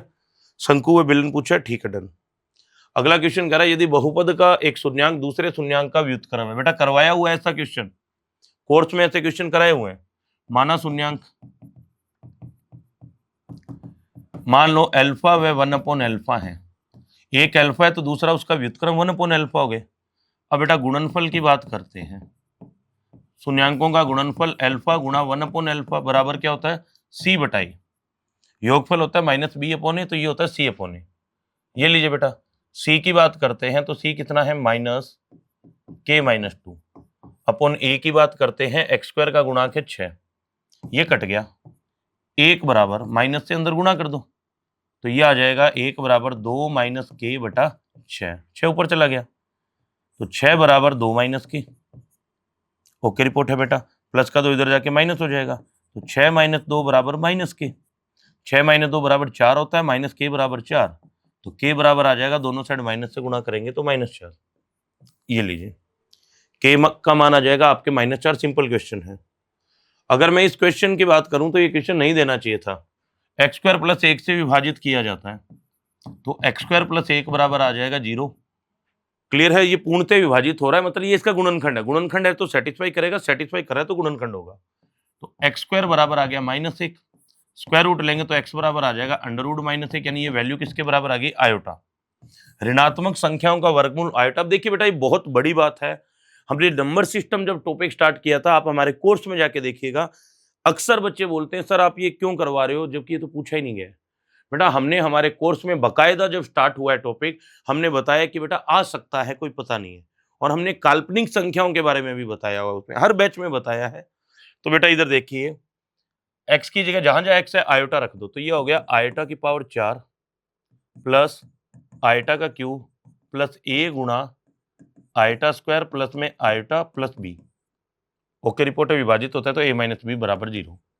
बेटा आयोटा की पावर 4 होता है 1, आयोटा क्यूब होता है माइनस आयोटा, आयोटा स्क्वायर होता है -1, तो ये आ गया -a प्लस आयोटा की जगह आयोटा प्लस b बराबर 0। Plus iota minus iota cut गया बेटा, इन दोनों को इधर भेज दो, माइनस से इधर जाके हो जाएगा प्लस a, प्लस b उधर जाके हो जाएगा -b, बराबर कौन बचा हुआ है? 1। तो a - b बराबर आ गया हमारे पास कितना? 1। ये भी एक सिंपल क्वेश्चन था। मुझे लगता है इस क्वेश्चन में भी अब आप लोगों की किसी प्रकार की दिक्कत नहीं आई होगी। ठीक है, आगे चलते हैं। देखिए आगे इंग्लिश के कुछ क्वेश्चन है कि fill in the blanks with the appropriate articles. Articles a an the के बारे में आपको पता है, डेफिनेट और इनडेफिनेट आर्टिकल के बारे में आपको पता है। वो बोला if oil supplies run out, direct बोल रहा है कि if oil supplies run out, man dash man may have to fall back on dash horse। अब वो एक पर्टिकुलर चीज के बारे में बात कर रहा है, एक स्पेसिफिक चीज के बारे में बात कर रहा है, एक डेफिनेट चीज के बारे में बात कर रहा है। If oil supplies run out, the man may have to fall back on the horse, उस हॉर्स की बात कर रहा है, स्पेशल हॉर्स की। तो ये आ जाएगा ऑप्शन नंबर 4। क्लियर है? सो मुझे लगता है इस क्वेश्चन के अंदर आप लोगों की किसी प्रकार की कोई प्रॉब्लम नहीं होगी बेटा। नेक्स्ट क्वेश्चन पे चलते हैं। Choose the appropriate antonym of diligent. ठीक है, अब बेटा इधर देखिए, इजी, सॉफ्ट, सफिशिएंट, आइडल। तो इसका हो जाएगा बेटा आपके आइडल। ऑप्शन नंबर राइट आ जाएगा आपके 4। क्लियर है? आई होप इस क्वेश्चन के अंदर आप लोगों की किसी भी टाइप की प्रॉब्लम नहीं होगी। अब नेक्स्ट क्वेश्चन पे चलते हैं कि match the following often confuse words with their appropriate meanings. Meanings भी आपको बताने हैं। पहला दिया हुआ है आप लोगों को ब्रीच। बेटा ब्रीच का मतलब होता है failure to do something that must be done, उस कार्य को करने में असफल होना जो काम उसके द्वारा किया जाना था बेटा। तो ब्रीच का आ जाएगा ऑप्शन नंबर बी आप लोगों के पास। फिर आगे चलते हैं आपके, फिर दिया हुआ है breech, breech the part of gun where bullets are loaded, उसको ब्रीच बोला जाता है। तो ये आ जाएगा सेकंड में डी। बी डी बेटा ये दोनों सेम है, तो ये दो तो गलत हो गए। सी की बात करते हैं, ब्रोच। ब्रोच का मतलब होता है बेटा a piece of jewellery with a pin on the back. तो ये एक वाला राइट होगा, ऑप्शन नंबर 1। तो 73 में आप लोगों के 1 आ जाएगा। कुछ भी आपको किंतु परंतु करने की जरूरत नहीं है। Fill in the blanks with the correct form of the tense. Tense बताना है, इजीली आप बता सकते हो सारे। I am dash that you have. बेटा you have time to do a lot of research. बेटा आपके हैव टू का यूज हो रहा है, तो इसके साथ में आईएनजी फॉर्म आ जाएगी, अज्यूमिंग आ जाएगा, option number 4। Option number direct आप लोगों के आ जाएगा 4। इसके अंदर कोई आपको टेंशन लेने की कोई जरूरत इसमें नहीं है। नेक्स्ट है कि choose the correct passive voice of the following sentence. He decided to sell the house. He decided to, आपके डिसाइड किया उसने कि सेल द हाउस। ठीक है, अब बेटा आपको पता है कि क्या हो जाएगा, he decided to sell the house, उसने डिसाइड किया हाउस सेल करना है। तो ये आ जाएगा he decided that the house should be sold. Option number 1 right आ जाएगा। आप आराम से अपने आंसर मैच कीजिए और बताइए कि आपका स्कोर क्या रहा है। धन्यवाद। नमस्कार साथियों, स्वागत है आपका एक बार फिर से सक्सेस पॉइंट परिवार में। बात कर रहे हैं फर्स्ट गेट ग्रुप बी के प्रश्न पत्र की, जिसमें मनोविज्ञान के जो 5 प्रश्न आए हैं उन 5 प्रश्नों के उत्तर थोड़ा सा देखते हैं कि किस प्रकार से प्रश्न पूछे गए हैं। 5 प्रश्नों को अगर देखें तो उसमें एक प्रश्न ऐसा जिसकी शुरुआत करते हैं थोड़ा सा जो है डीपली पूछा गया, बाकी 4 प्रश्न है वो बिल्कुल हूबहू जो हमने पढ़ाए हैं उसी के अकॉर्डिंग जो पूछे गए हैं। तो देखते हैं, समझते हैं। आयुर्वेद के अनुसार त्रिदोष वात पित्त कफ पर स्वाद रस, यानी इसने कहा है कि जो स्वाद रस के प्रभाव के संबंध में निम्नलिखित कथनों पर विचार करें और सही विकल्प चुनें। तो वात पित्त कफ जो त्रिदोष के आधार पर व्यक्तित्व का वर्गीकरण किया गया है, और इस वर्गीकरण में हमने कहा था कि मानव जो है शरीर वह पंच घटक या पंच तत्वों से मिलकर बना है, जिसमें हमने बात की थी आकाश, वायु, फिर हमने कहा था अग्नि, पृथ्वी और जल। अब इनकी अंतःक्रिया से जिस त्रिदोष का निर्माण होता है उनमें मुख्य रूप से इसने पूछा यहाँ पर स्वाद या रस का प्रभाव है वो किस प्रकार से पड़ता है। तो पहला इसने कहा है कथन ए, मीठा स्वाद मधुर रस कफ पित्त और वात तीनों को बढ़ाता है। अब देखो थोड़ा सा अगर साइंस लगाते हैं तो कोई भी चाहे त्रिरोग है तो वो एक जैसा सभी के लिए असर नहीं करता, क्योंकि हमारे जो पंच तत्व है यानी आकाश की बात करें, वायु की बात करें, अग्नि की बात करें, जल की बात करें, पृथ्वी की बात करें, यानी ये शरीर का तापमान है, कहीं पर कम कहीं पे ज्यादा। तो इसका मतलब तीनों चाहे चीजें एक जैसी हो वो न तो साथ में घटाएगी न साथ में बढ़ाएगी, तीनों तत्वों पर प्रभाव अलग अलग होता है। अगर इस बात को कॉमन सेंस जानते हैं तो ये सवाल आराम से सही है। इसको नहीं जानते और आप सोचते हैं सभी इसके अकॉर्डिंग है तो हो सकता है ये प्रश्न गलत हो। देखो मीठा स्वाद मधुर रस कफ पित्त और वात तीनों को बढ़ाता है, तो एक ही जो तत्व है या एक ही जो रस है वो सभी को बढ़ाएगा ये संभव नहीं है, क्योंकि इसका जो प्रभाव है वो कफ है उसके लिए बढ़ाता है, लेकिन पित्त और वात है इनको कम करता है। इसका मतलब ये कथन जो है वो गलत या असत्य है। दूसरा आता है कड़वा स्वाद, कफ पित्त और वात तीनों को घटाता है। यहां थोड़ा सा घटाने की बात कर दी, लेकिन बात वही रहेगी कि एक ही चीज तीनों को ना तो घटाएगी ना बढ़ाएगी। यहां बात आती है तो हम कहते हैं वात है, इस वात को तो ये बढ़ाता है, लेकिन कफ और पित्त है इसको कम करने का काम करता है। इसका मतलब दोनों जो कथन है वो असत्य है। अब विकल्प देख लेते हैं, ए और बी दोनों असत्य हैं, सत्य और सत्य हमारा पहला भी विकल्प सही मिल गया कि मुख्य रूप से हम देखते हैं कि फर्स्ट है वो इसका उत्तर होगा। अगला सवाल, प्याजे के नैतिक विकास सिद्धांत के अनुसार जब बच्चे यह समझ जाते हैं कि लोग नियम बनाते हैं और लोग उन्हें बदल सकते हैं तो नैतिक विकास की यह अवस्था जानी जाती है। अब थोड़ा सा ये होता है कि नैतिक विकास में कोहलबर्ग का सिद्धांत भी आता है, जीन पियाजे का भी आता है, कैरोल गिल्लिगन का भी आता है। जीन पियाजे की अगर बात करें तो उन्होंने मुख्य रूप से, जब हमने बात की थी कि दो अवस्थाएं मुख्य रूप से बांटी, हेट्रोनॉमी और ऑटोनॉमी। अब थोड़ा सा इसने क्या किया, ऑटोनॉमी को थोड़ा सा नाम अलग से दे दिया, बाकी थीम वही है। अब देखो, नैतिक यथार्थवाद, नैतिक यथार्थवाद का मतलब होता है यथार्थ यानी वास्तविक। तो नैतिक यथार्थवाद यानी जो नियम बना दिए वो फाइनल है। जैसे माता पिता ने कुछ कह दिया, टीचर ने कुछ कह दिया, वो फाइनल है। जब बच्चा ये समझता है कि माता पिता या टीचर ने जो कहा है वो फाइनल है, उसमें चेंज नहीं हो सकता, तो इसका मतलब ये शुरुआती अवस्था है, बाल्य अवस्था से पहले की। तो इस शुरुआती अवस्था में बड़ों के द्वारा जो भी नियम बनाए गए उनको वो सही मानता है, उसे हम कहते हैं नैतिक यथार्थवाद। यानी वो उसको वास्तविक मानता है, सही मानता है, और वो सोचता है इसमें अब चेंज नहीं हो सकता। पेरेंट्स ने कहा है वो फाइनल है। लेकिन जब वो थोड़ा बड़ा होता है, स्वायत्तता आती है, इसलिए हमने कहा हेट्रोनॉमी, ये हेट्रोनॉमी के अंतर्गत आता है। और जब ऑटोनॉमी यानी वह खुद जानकार होता है कि नियम लोगों ने बनाए, तो कहीं गलत नियम है तो उसको चेंज भी लोग कर सकते हैं, वो इस वास्तविकता को समझता है कि उसमें परिवर्तन हो सकता है। अगर सही मुझे नहीं लग रहा है मुझे नियम, तो मैं उस नियम में परिवर्तन ला सकता हूं और लोगों को समझा सकता हूं। तो ये जब स्थिति आती है तो ये उच्च स्तर आता है, इसलिए हम कहते हैं नैतिक दुविधा। ये तो हमने पहले पढ़ चुका है कि नैतिक दुविधा का मतलब होता है जब व्यक्ति विभिन्न प्रकार के संघर्ष में उलझ जाता है और मुश्किल से सोचता है क्या मुझे करना है क्या नहीं करना है। इस प्रकार की स्थिति या संघर्ष की स्थिति में होता है, दो विपरीत या विरोधी विचारधाराओं से संघर्ष में होता है, तो उसे नैतिक दुविधा कहते हैं। नैतिक तर्क और फिर है सहयोग की नैतिकता। तो हमारा सही विकल्प होगा सहयोग की नैतिकता। सहयोग की नैतिकता का मतलब यही है ऑटोनॉमी, यानी आप खुद अपना निर्णय ले सकते हैं, खुद के डिसीजन ले सकते हैं, और आप ये समझते हैं कि नियम लोगों ने बनाए हैं और उसमें परिवर्तन किया जा सकता है। इसलिए इसने पूछा कि लोग ही नियम बनाते हैं और उसे परिवर्तन भी लोग कर सकते हैं। कोई ये परमानेंट नहीं है कि नियम एक बना दिया वही रहेगा, उसमें परिवर्तन हो सकता है। ये सोच जब आ जाती है उसे हम सहयोग की नैतिकता कहते हैं। फिर ये सवाल अपना जीन पियाजे का, और जब मैंने संप्रदाय पढ़ाए थे हमेशा कहा था कि बाकी चाहे इंग्लिश याद करना नहीं करना, इसमें इंग्लिश वर्ड थोड़ा सा दिमाग में रखना और इंग्लिश वर्ड के अकॉर्डिंग थोड़ा सा समझने की कोशिश करना कि कौन सी चीज़ क्या कह रही है। तो पहला वर्ड इसने कहा है कि ऑर्गेनाइजेशन, संगठन की बात कर रहा है, फिर एसिमिलेशन, फिर एकोमोडेशन और फिर इक्विलिब्रेशन, संतुलीकरण की बात कर रहा है। कुछ चीज़ों को हमने शुरुआती पढ़ा और कहा भी था कि ये ऐसा सिद्धांत है जहाँ लैंग्वेज में थोड़ा बहुत परिवर्तन हमेशा वो करता है। तो आप सेंस को थोड़ा समझना, शब्द को समझना कि आत्मीकरण का मतलब सीधा सा होता है कि किसी चीज को उसके साथ जोड़ना, या हमारा जो मौजूदा ज्ञान है उस मौजूदा ज्ञान के आधार पर आप उस जानकारी का प्रयोग कर रहे हैं। एकोमोडेशन को हमने कहा था कि मुश्किल से हम कहते हैं कि जब आप उस जानकारी में बदलाव करेंगे, संशोधन करेंगे, पूर्व जानकारी में परिवर्तन करना, उसमें संशोधन करना, बदलाव करना, ताकि नई जानकारी को आप समझ सकें और नई जानकारी को पुरानी से अलग कर सकें। एग्जाम्पल भी हमने दिया था जो SIRT का है, उसके आधार पर हमने समझा था।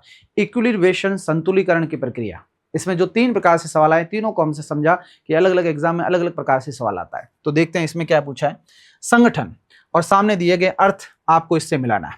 संगठन का मतलब होता है कि सूचनाओं और अनुभवों को, मानसिक प्रणालियों को एक व्यवस्थित करने की सतत प्रक्रिया। देखो व्यवस्थित वर्ड स्पेशल दिया है कि आप उसको व्यवस्थित कर रहे हो, संगठित कर रहे हो।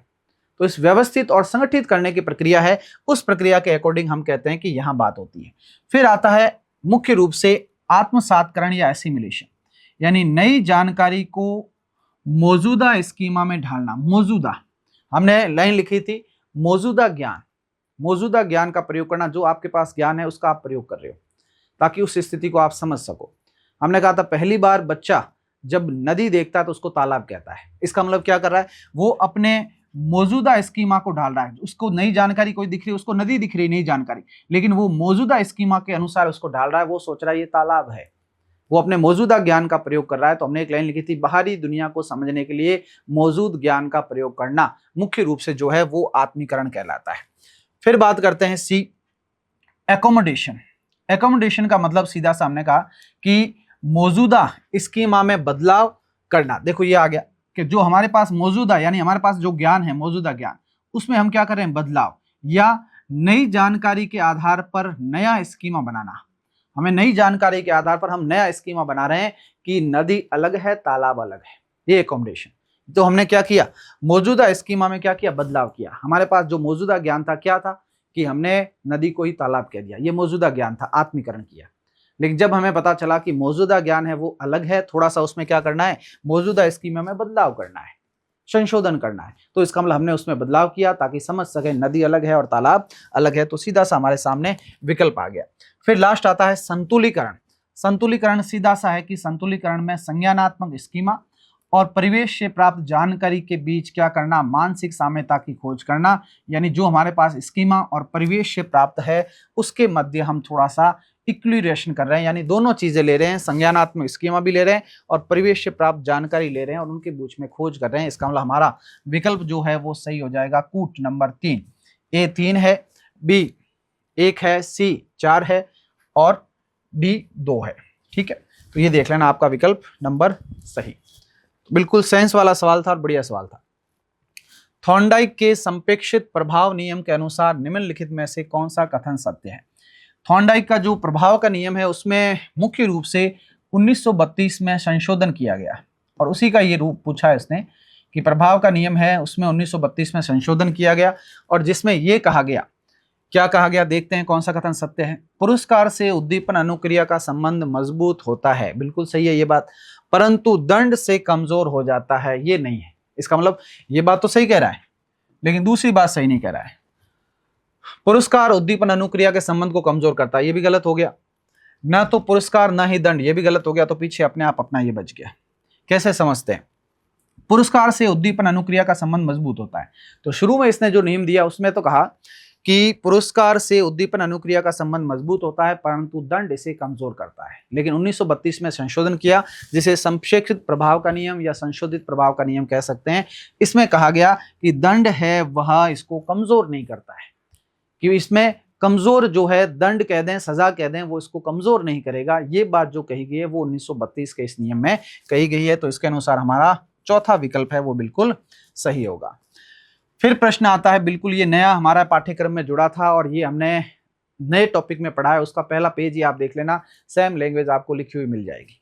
SEL जो हमने पढ़ा है इस बिल्कुल शिक्षण अधिगम में चिंतन, संवेग, व्यवहार को समावेशित करने के परिणाम स्वरूप, ये वर्ड स्पेशल हमने लिखे हैं SEL में, आत्म जागरूकता, स्वयं और अन्य के संवेगों को प्रबंधित करने और सकारात्मक संबंधों का निर्माण करने में विकसित करते हैं। यह कहलाता है अवलोकनात्मक, सामाजिक, संवेगात्मक, संज्ञानात्मक या संकेतों। सीधा ये आता है SEL, सोशल इमोशनल लर्निंग, जो हमने स्पेशल पढ़ा है। तो ये सवाल बिल्कुल नए पाठ्यक्रम में से इस बिंदु में आया और उसके अनुसार हमारा उत्तर सही हो गया, विकल्प सामाजिक जो है वो संवेगात्मक अधिगम।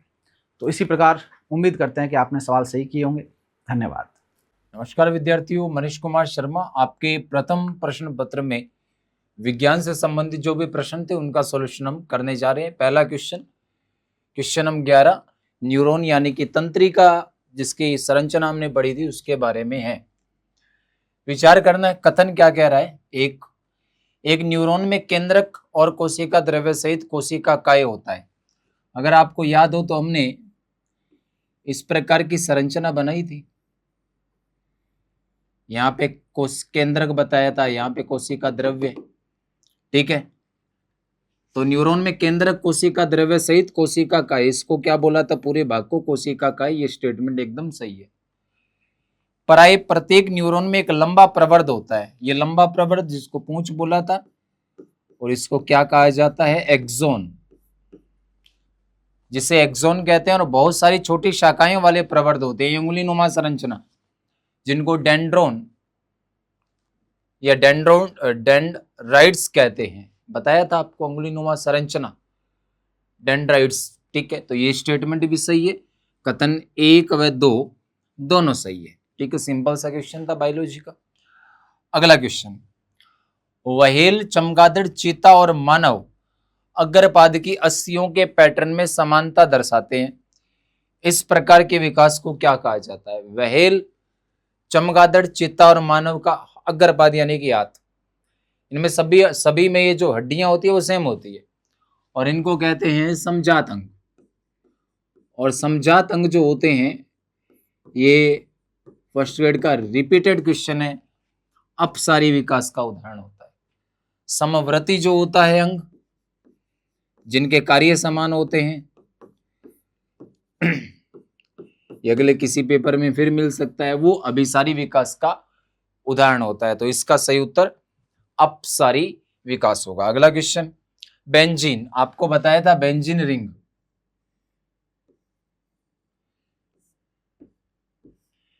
में मौजूद एकल व द्विबंधों की संख्या क्रमशः क्या होगी? ऑप्शन सही हो जाएगा। द्विबंध देखो 1 2 3, डबल बॉन्ड 3 किस में है? इसी में है, यही होगा फिर। और अगर आपको वैसे देखना है कि कितने होंगे इसमें एकल आबंध, वो भी काउंट करने हैं तो आप काउंट कर सकते हो।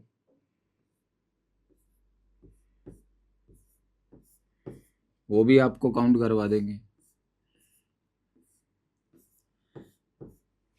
ठीक है, अब बैलेंस ही पूरी करो। इसकी 4 होती है, 1 2 3 4, 1 2 3 4, 1 2 3 4।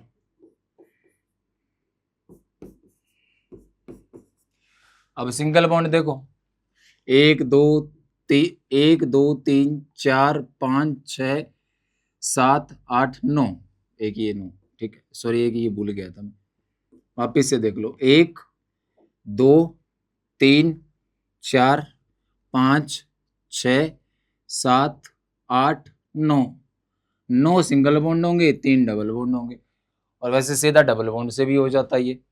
अगला क्वेश्चन, एक कार्बन प्रतिरोधक पर 4 समकक्ष रंगीन वलयों का एक समूह बने। एक रिंग बनी है जिसपे 4 रंग है।